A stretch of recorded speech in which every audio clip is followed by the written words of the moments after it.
अस्सलाम वालेकुम। आप देख रहे हैं मेरा यूट्यूब चैनल और मैं हूं सैयद नसीम अकरम। दोस्तों, इस वीडियो में आपको बताऊंगा टाइमर ले के बारे में। आम रिले और टाइमर ले में क्या फ़र्क होता है और टाइमर ले जो है इसको सर्किट में कहाँ और कैसे इस्तेमाल करते हैं। सबसे पहले बात करता हूँ आम रिले के बारे में। आम रिले में क्या होता है कि जैसे हम इसके कॉइल पे सप्लाई देते हैं तो इसके नॉर्मली ओपन जो पॉइंट है वो क्लोज़ हो जाते हैं और जो नॉर्मली क्लोज़ पॉइंट जो है वो ओपन हो जाते हैं, जबकि टाइमर ले में ऐसा नहीं होता। टाइमर ले जो है इसके ऊपर एक डायलर लगा होता है। डायलर के ज़रिए हम इसका जो टाइम है वो सेट कर सकते हैं और जैसे ही इसके कॉइल पे हम सप्लाई देंगे जो टाइमर ले है तो क्या होगा कि जितना टाइम हमने सेट किया होगा, जब वो टाइम जो है वो कंप्लीट होगा तो इसके नॉर्मली जो ओपन पॉइंट है वो क्लोज़ हो जाएंगे और जो नॉर्मली क्लोज़ हैं वो ओपन हो जाएंगे। तो रही बात टाइमर ले को इस्तेमाल करने की, तो टाइमर ले को जैसा कि इसके नाम से ही पता चलता है हम ऐसी जगह पर यूज़ करेंगे जहाँ पे सर्किट या मशीन को हमने टाइम के हिसाब से चलाना या बंद करना हो, तो उस जगह पे हम टाइमर ले जो है इसको इस्तेमाल कर सकते हैं।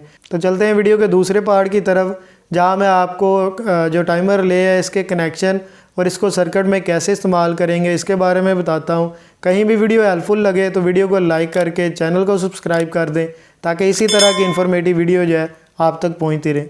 तो दोस्तों, ये है टाइमर ले जो कि टेंस कंपनी की है। टाइमर ले दो हिस्सों पर मुश्तमिल होती है, एक इसकी बेस और दूसरा डायलर वाला हिस्सा।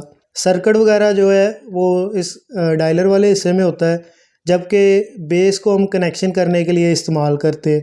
और कनेक्शन वर्क करने के बाद ये जो टाइमर ले है और बेस है इसको हम कुछ इस तरह से आपस में मिला देते हैं, जिसके बाद इसको सर्किट के लिए हम जो है वो यूज़ कर सकते हैं। तो सर्किट में टाइमर ले जो है इसको इस्तेमाल करने से पहले इसकी कनेक्शन डायग्राम और इसकी जो सेटिंग्स हैं इसके बारे में मैं आपको बता देता हूँ। इसके ऊपर कुछ इसकी स्पेसिफिकेशन लिखी हुई हैं, जैसा कि इसकी सप्लाई और एम्पेयर रेटिंग के बारे में। तो कनेक्शन डायग्राम की बात मैं करता हूँ। 2 और 7 ये इसकी इनपुट लिखा हुआ है, जैसा कि 220 इसकी सप्लाई है, तो यहाँ पे हम न्यूट्रल और फेज़ लगाएंगे। सप्लाई के बाद बात करते हैं इसके अंदर इस्तेमाल होने वाली 2 रिले के बारे में। एक रिले जो है इसके पॉइंट है 1, 3 और 4, जबकि दूसरी रिले जो है इसके पॉइंट है 5, 6 और 8। इसमें 1 नंबर जो है ये कॉमन है, जबकि 1 नंबर के साथ 3 नंबर नॉर्मली ओपन है, जबकि 4 नंबर नॉर्मली क्लोज है। इस तरफ रिले जो है इसको देखें तो 8 नंबर जो है ये कॉमन है, जबकि 8 नंबर के साथ 6 नंबर जो है वो नॉर्मली ओपन है, जबकि 5 नंबर नॉर्मली क्लोज है।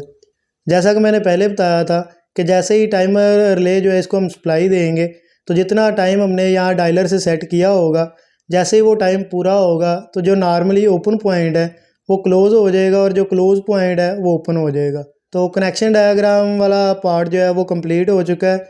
अब मैं आता हूँ जो टाइमर की सेटिंग है इसकी तरफ। इस टाइमर की सेटिंग जो है 1 सेकंड से लेके हम 6 मिनट तक कर सकते हैं और इसकी सेटिंग के लिए मुख्तलिफ उसने जो बटन है इनकी सेटिंग बना के दी हुई है कि वो हम कैसे कर सकते हैं। तो सेटिंग करने के लिए क्या हम करेंगे कि ये जो डायलर वाला हिस्सा है, सबसे पहले तो इसको हमने इस तरह ऊपर खींच के उतार लेना है और उतारने के बाद ये जो डायलर वाला हिस्सा है इसको यहाँ से खींच के ऊपर वाली तरफ, तो इसमें 2 डायलर होते हैं जो कि मुख्तलिफ सेटिंग के हिसाब से होते हैं। तो ये आप देख सकते हैं कि सेटिंग वाला डायलर जो है वो अगर लगाना हो तो ये फ्रंट में लगा सकते हैं और उसके लिए सेटिंग क्या होगी ये इस पे नीचे वाली साइड जो है इस पे लिखा हुआ है। तो अगर दूसरी साइड पे देखें इसमें टोटल 4 डायलर है। अगर हमने 10 सेकंड तक जो टाइमर है उसको सेट करना है तो ये वाला हिस्सा जो है वो हम डायलर के तौर पर इस्तेमाल कर सकते हैं। इसी तरह दूसरी तरफ आते हैं तो ये जो दूसरा डायलर है इसकी एक साइड पे आप देख सकते हैं कि 1 से लेके 6 तक जो डिजिट है वो लिखे हो रहे, साथ में जहाँ इस पे सेकंड में मेंशन है इस जगह पे मिनट में मेंशन है कि ये टाइम वाली सेटिंग जो है वो मिनट के हिसाब से होगी, यानी कि 6 मिनट तक इसकी टाइमर जो है उसकी सेटिंग कर सकते हैं। इस तरफ अगर आए तो ये है जी फिर से सेकंड वाला है। इसमें क्या है कि 60 सेकंड तक जो है वो हम टाइम जो है उसकी सेट कर सकते हैं। तो सेट क्या करना है उसको इसी के हिसाब से करेंगे जैसा कि इसके ऊपर लिखा हुआ है जो इसकी सेटिंग है कि किस बटन को हम किस जगह पे रखेंगे तो सेटिंग जो है वो कितनी होगी। तो देख लेते हैं कि पहले जो सेटिंग है वो कितनी हुई है। तो ये आप देख सकते हैं 1 और 4 जो है वो बटन सेट हुए हैं सेटिंग के हिसाब से। तो देख लेते हैं कि ये कौन सी सेटिंग है। 1 और 4 तो आप देख सकते हैं कि 10 सेकंड वाली जो सेटिंग है वो ही है। यहाँ पे सेटिंग जो है वो मैं चेंज करूँगा, मैं 60 सेकंड वाली जो सेटिंग है वो करूँगा। इसमें जो ऊपर वाला बटन है वो मैं राइट साइड पे कर दूँगा जो कि 2 नंबर पे आ जाएगा, और जो नीचे वाला बटन है उसको लेफ़्ट साइड पे कर दूँगा जो कि 3 नंबर पे आ जाएगा। तो हमारी सेटिंग जो है वो 60 सेकंड हो जाएगी। तो इसकी सेटिंग मैं पहले कर लेता हूँ। तो ये वाला ऊपर वाला जो बटन है इसको मैं कर देता हूँ 2 वाले की तरफ, जो 2 नंबर पॉइंट है उसकी तरफ, और नीचे वाला बटन जो है 3 नंबर पॉइंट जो है उस पर कर देता हूँ। तो इससे हमारी सेटिंग जो है वो 60 सेकंड वाली हो जाएगी। अब हमने 60 सेकंड वाला जो डायलर है वो सामने रख के, तो दोनों जो डायलर है वो मैंने इकट्ठे कर दिए हैं, और इस तरह रखने के बाद जो इसका ऊपर वाला हिस्सा है उसको मैं इसी तरह जो है वो फिट कर दूंगा।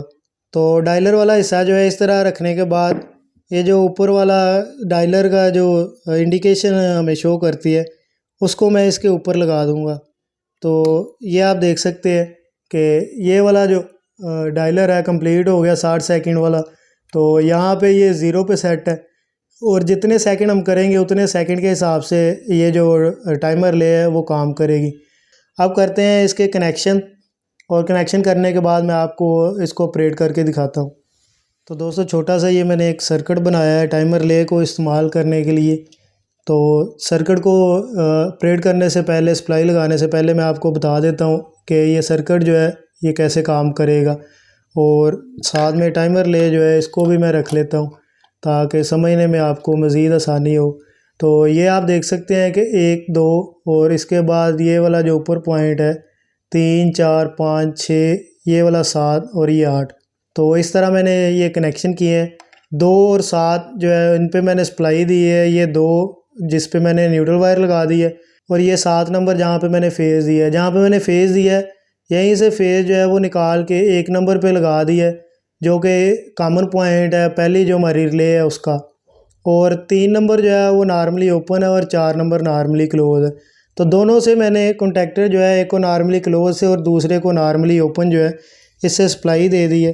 अब होगा क्या है कि जैसे ही जो मैं सर्किट है इसको सप्लाई दूंगा तो जो नॉर्मली क्लोज़ वाला कॉन्टैक्टर है वो पहले ऑपरेट हो जाएगा, और जितना टाइम मैंने सेट किया होगा, यहाँ से मैं 10 सेकंड जो है वो सेट कर लेता हूँ। तो जितना टाइम मैंने सेट किया होगा उसी टाइम के हिसाब से जो नॉर्मली क्लोज़ वाला जो यानी कि पहले ऑपरेट होगा वो बंद हो जाएगा, और जो पहले बंद होगा वो ऑपरेट हो जाएगा।